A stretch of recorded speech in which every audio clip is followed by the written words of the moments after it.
Hello students, in our last video we have learned about the delegation, its meaning, its elements, its advantages, process and disadvantages. In this video we will learn about principle and guidelines for effective delegation. This side Dr. Renu Sharma, Assistant Professor, Department of Commerce, ST College, Ambala, Kent.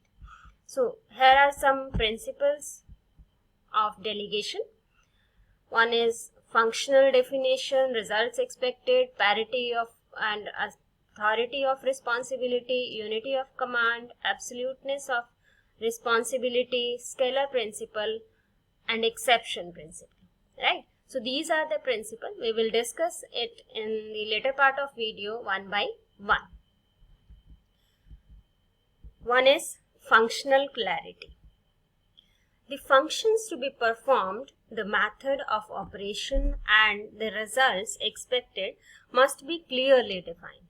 The authority delegated must be adequate to ensure that these functions are well performed, right? So what are the functions which are being performed or which are being expected by the superior from the subordinate to perform, or what are the results expected from the subordinates? Those should be clearly defined, right? Then is results expected. Authority delegated to subordinates should be based on results expected.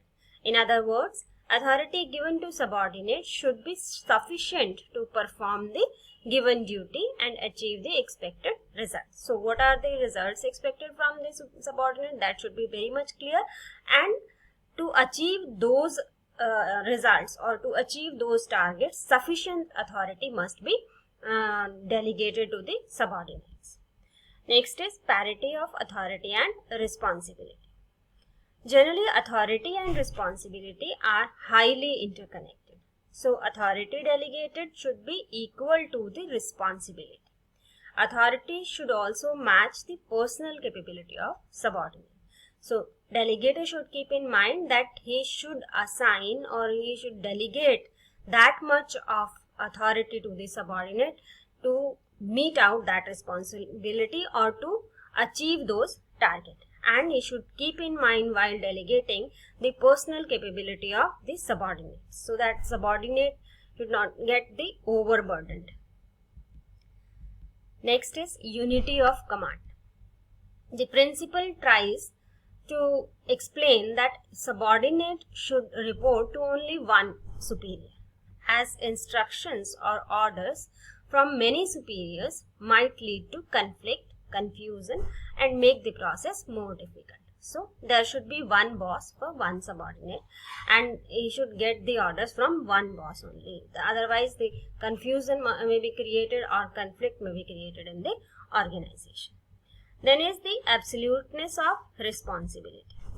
According to this principle, once the subordinate accepts the power delegated, his or her responsibility becomes absolute to the said superior, right?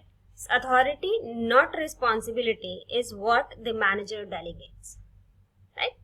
That means the manager will still be accountable, be held accountable for the outcome of the work or responsibility delegated, right? That means whatever the subordinates are doing, the ultimate accountability is of manager, but somewhere they are also responsible, they are also accountable towards that particular manager who is delegating authority to them, right? Then is scalar principle. The line of authority should be clear for everything to progress accordingly. That is, employees should have a clear idea as to who can delegate authority to them. Also, there should be an ultimate authority that is clearly defined so that the subordinate should know whom to run to when things get out of hands, right? So there should be a clear guidelines regarding the line of authority, means who is delegating authority to them or towards whom they are accountable, and there should be an ultimate authority, that is also should be very much clear. That means ki whenever there is a problem, to whom they can approach. Next is principle of management by exception. Management should delegate the authority and responsibility for routine operations and decision making to subordinates, but must retain such tasks for themselves for which they are alone are uniquely qualified. Right? That means routine decisions or routine operations, that should be delegated to the subordinates, but the top management, they should concentrate on the important issues or policy making issues. This practice on the one hand saves valuable time of top management, which can be utilized for more important policy matters, and on the other hand prepares subordinate for higher challenges and responsibilities. Right? Next is guidelines for securing effective delegation. One is there must be proper planning. Right? The job should be designed and divided in such a way that as to achieve the objective. The subordinate must understand clearly what activities they are to undertake and what delegator expect from them. Right? So an executive must plan beforehand what is to be achieved and what are the authorities they are to delegated among the subordinates or the lower level. Then is balance between the authority and responsibility. There must be a proper balance between authority and responsibility without sufficient authority makes the subordinates ineffective, because he cannot have proper control over the operations of activities and cannot perform duties well. Right? Next is dual subordination be avoided. That means if a subordinate has to report to two bosses for the same job, it will give rise to confusion and conflict, and in such a case his loyalty may also be divided. Right? Next is limit of authority should be clear and well defined. Right? The limit of authority of each subordinate must be well defined, so that there may not be the misuse of authority.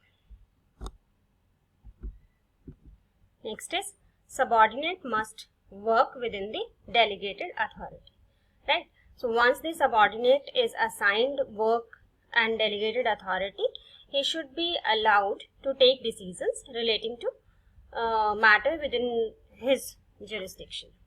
Right? Next is effective and free flow of communication between superior and the subordinate, and it is essential to make the delegation effective. This will help the superior to give clear and precise instruction, and subordinate may seek the necessary clarification and guidance. Right? Motivation through positive incentives. Motivation through positive incentive be given to subordinate for proper delegation, and this will helpful in accepting the responsibility happily and can show the excellent performance. Right? Next is proper selection and training of personnel. There should be the proper selection. That means the proper person should be selected for the right job, and the selection should be fair and just, and they should be given proper training so that they can perform the task efficiently and effectively. Right? Next is proper control technique. Proper control technique should be developed, and major deviations from the standard should be checked, and the proper control, or you can say proper measures should be taken. Right? So this is all about the guidelines. Thank you.